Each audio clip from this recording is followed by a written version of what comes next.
Alors, le résultat d'apprentissage aujourd'hui était d'apprendre à tracer une fonction rationnelle. Donc, on a déjà vu comment trouver les asymptotes verticales, les asymptotes horizontales et les asymptotes obliques.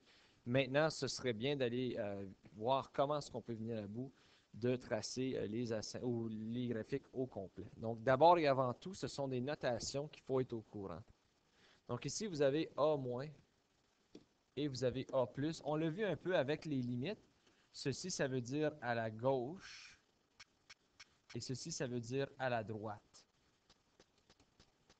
Donc, n'importe quand qu'on pourrait dire A avec un petit moins, si ton A est 5, ça voudrait dire 4,999.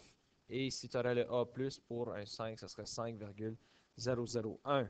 Là, d'où ça peut porter à confusion parfois, c'est lorsque tu as un négatif. Parce que ce qui est direct à la gauche d'un négatif, ce serait pour négatif 2, négatif 2,001, et à la droite, ce serait négatif 1,999. Donc, on va réutiliser cette notation-là lorsqu'on va venir à bout de tracé.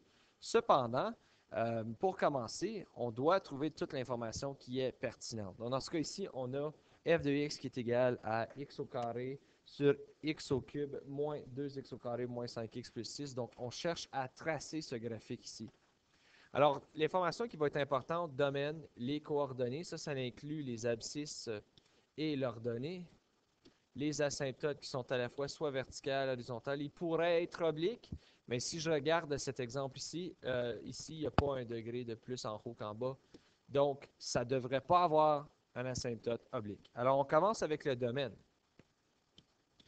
Mais le domaine ici, je sais que x fait toujours partie de l'ensemble des nombres réels. Puis l'exception, ben, c'est les restrictions de lui. Parce que je ne peux pas diviser par 0. Donc, pour aller chercher ça, il va falloir que je mette ça sous sa forme factorisée parce que je cherche quand est-ce que x au cube moins 2x au carré moins 5x plus 6 est égal à 0 pour savoir c'est quoi mes restrictions. Et là, je ne peux pas nécessairement utiliser les nombres magiques parce que j'ai un x au cube.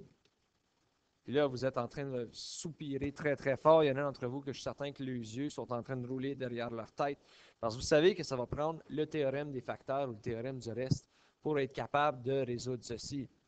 Donc là, ce qu'on va faire, c'est que c'est essai-erreur avec des multiples de 6. Donc je sais qu'il y a plus ou moins 1, plus ou moins 2, plus ou moins 3 ou plus ou moins 6. Commençons avec 1 et vous allez voir que P de 1 va vous donner 0. Donc 1 est un facteur, ce qui implique que x moins 1 est un facteur de cette équation. Encore une fois, si vous avez un blanc de mémoire lors de la dernière partie du dernier unité, on a vu ceci. Donc, vous allez aller voir la leçon 4.5 à 1.5 à 1.8 et vous allez voir la solution de ça. Donc là, on utilise la division systématique pour résoudre ceci. Alors, j'ai 1, j'ai moins 2, moins 5 et 6. Je descends mon 1, 1 fois moins 1 va me donner moins 1. Ensuite, vous avez moins 1 ici, moins 6, 6 et 0. Donc ça implique que mon équation est encore une fois égale à x au carré sur, là j'ai x moins 1 que j'ai factorisé, il me reste x au carré moins x moins 6. Donc là, je vais factoriser ceci ensuite. Et là, c'est un x au carré, donc tu as soit les nombres magiques ou tu as la formule quadratique à ta disposition. Dans ce cas ici, je vois que moins 3 et plus 2 va fonctionner. Donc ça me donne x au carré sur x moins 1 fois x moins 3 fois x plus 2. Donc, ça, c'est la forme factorisée, ce qui implique que je vois tout de suite mes restrictions en regardant en bas. X ne pourra pas être égal à 1, 3 et moins 2, puisque si une de ces valeurs-là, je vais diviser par 0. Donc, ça me permet d'aller ici et de dire x ne peut pas être égal à moins 2, 1 et 3, dans ce cas ici. Donc, voilà mes restrictions, mon domaine. Les coordonnées à l'origine, donc on peut commencer avec l'abscisse à l'origine. Donc, l'abscisse à l'origine, c'est lorsque ta fonction au complet est égale à 0.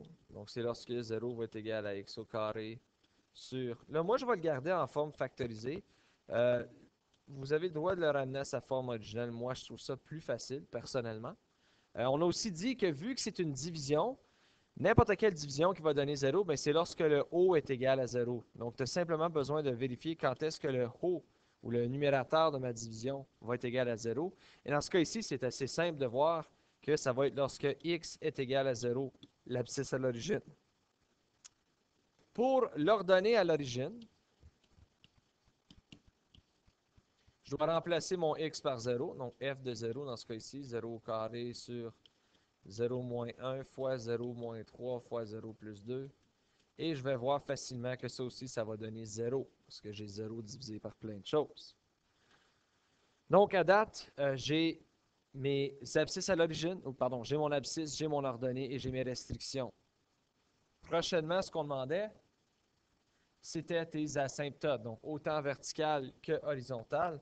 Bien, pour vertical, c'est assez simple. Les asymptotes verticales, c'est tes restrictions. Donc, j'ai x est égal à, c'était moins 2, x est égal à 1, puis x est égal à 3. Donc, je sais que je vais avoir des droites verticales à ces moments-là, à moins 2, à 1 et à 3. Pour l'asymptote horizontale, c'est lorsque j'ai la limite de x qui tend vers l'infini de ma fonction. Donc, je vérifie si x devient infiniment grand, qu'est-ce qui arrive à ma fonction. Et dans ce cas ici, je vais vous demander de faire attention. Faire la limite de cette forme-là va être extrêmement difficile parce que je ne vois pas mon plus grand diviseur qui est x au cube dans ce cas ici.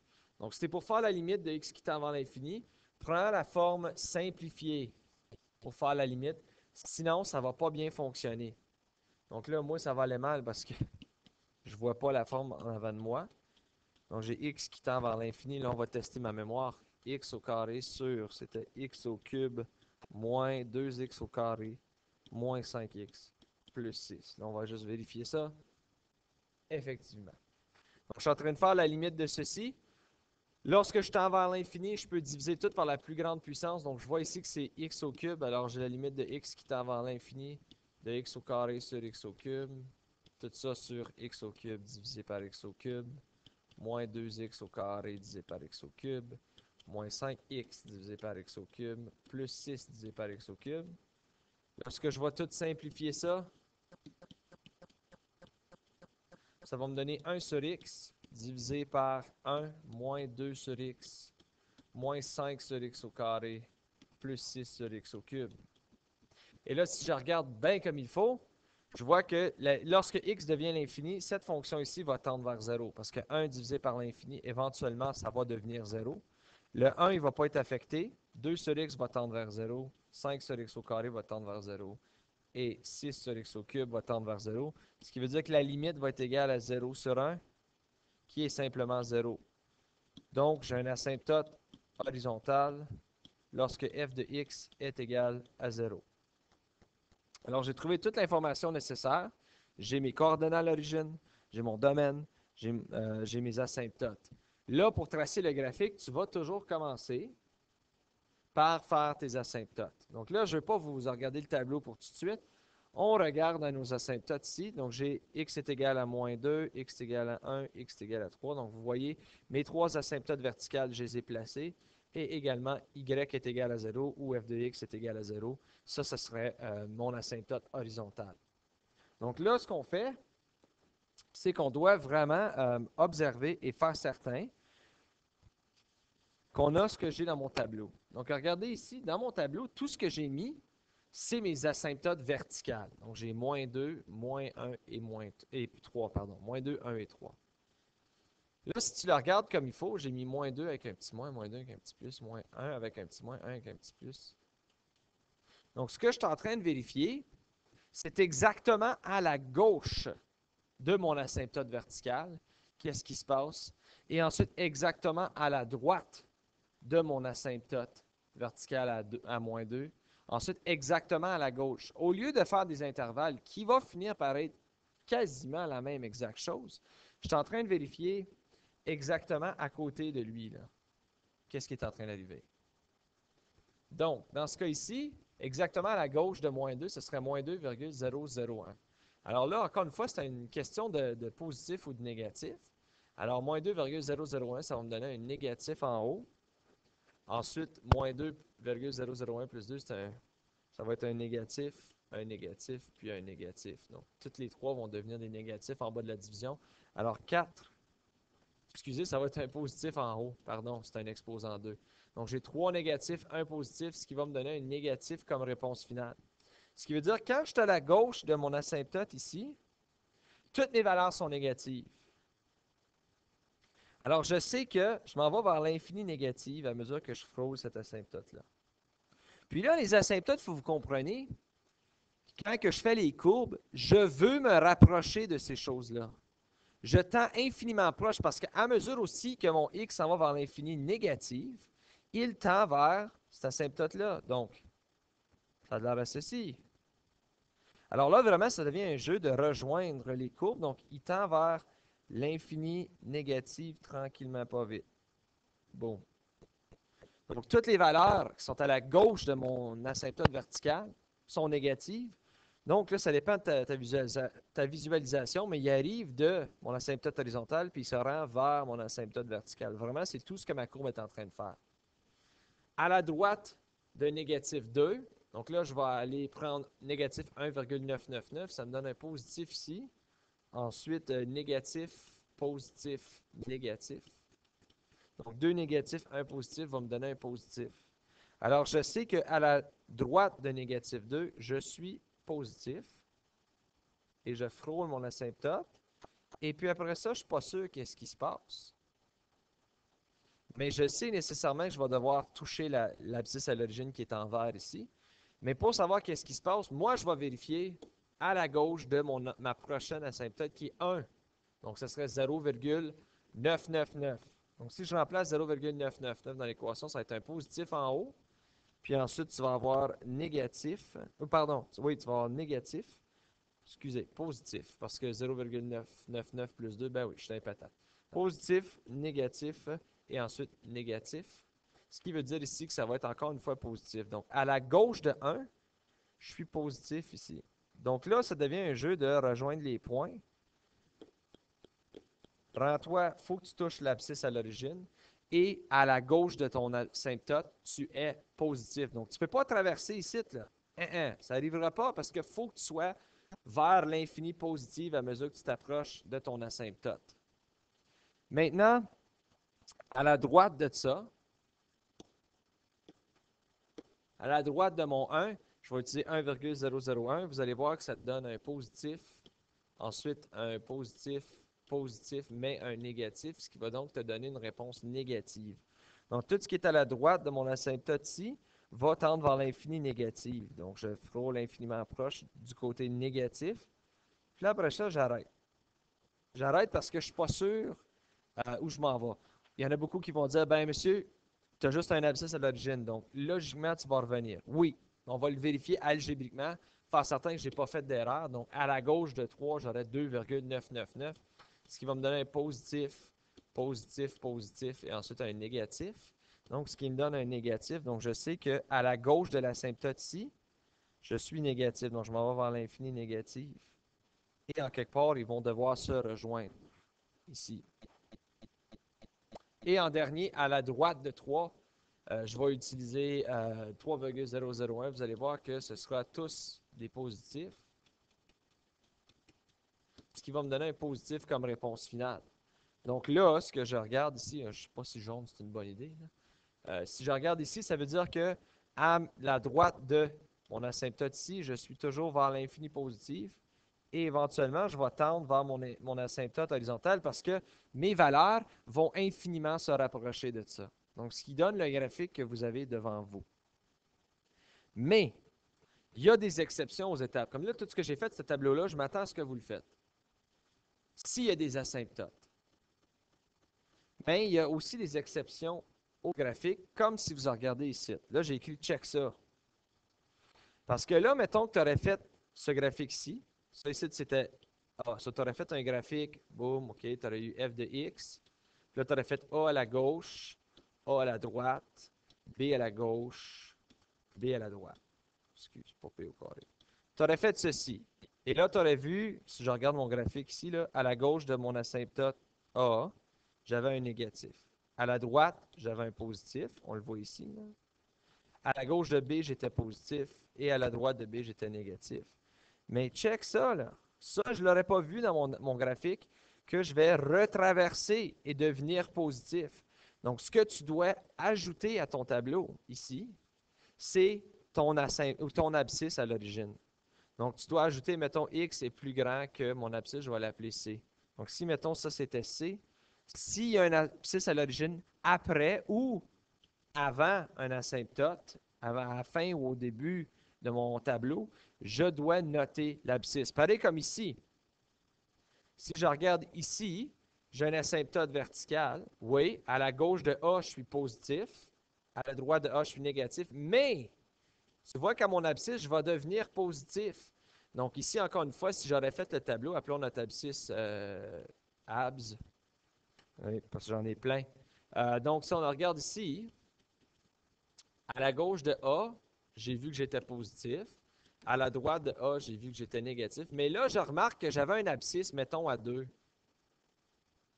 Mais je dois vérifier parce que mon A ici, mettons, il serait à -1. Mais c'est après le -1, là, donc il faut que je vérifie lorsque x est plus grand que 2. J'aurais vu, ah, ça me donne positif. Alors, je dois ajouter l'intervalle pour un abscisse si et seulement si l'abscisse est du côté, est avant mes asymptotes ou qu'elle est après mes asymptotes. Ce qui m'amène à mon dernier graphique ici, x au carré plus x moins 6. Donc, nous allons faire le graphique ensemble. Et si je regarde ici, la première chose que moi je vais faire, avant même de faire mon domaine ou quoi que ce soit, c'est toujours bien de factoriser. Alors, je vois que le haut, ça c'est simplement x plus 2 fois x moins 3 sur x plus 2. Puis là, une fois que j'ai fait la simplification, la factorisation, je peux vraiment aller mettre ma restriction, x ne peut pas être moins 2. Puis là, il y a plein de gens qui vont dire « Hey, attends une minute, il y a quelque chose qui s'annule ici. » Ben oui, si je n'aurais pas factorisé, je n'aurais pas remarqué que boum et boum. Donc vraiment, le graphique va simplement être x moins 3.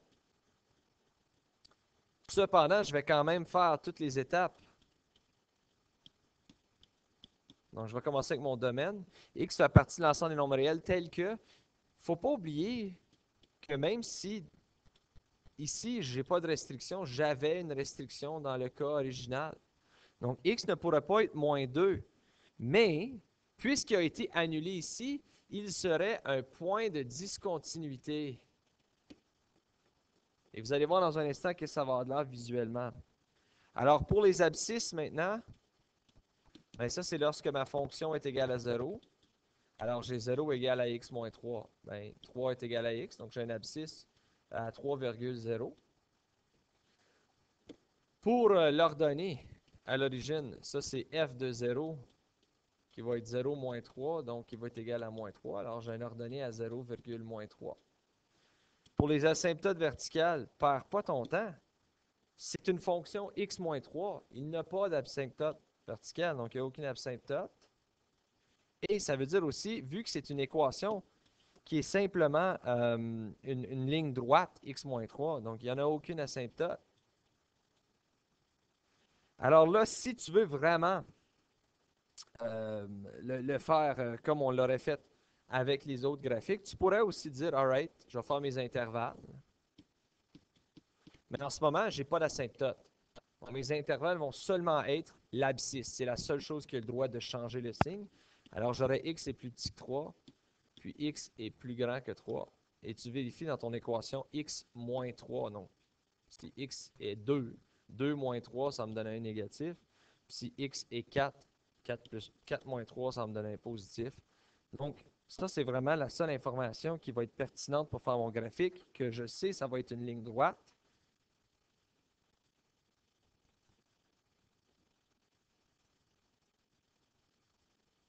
Voyons. OK. Donc là, j'ai simplement besoin de l'indiquer ici. Je sais que j'ai mon abscisse à l'origine à 3,0 et à 0,-3, j'ai mon ordonnée. Fait que là, je peux faire ma ligne droite comme si rien n'était.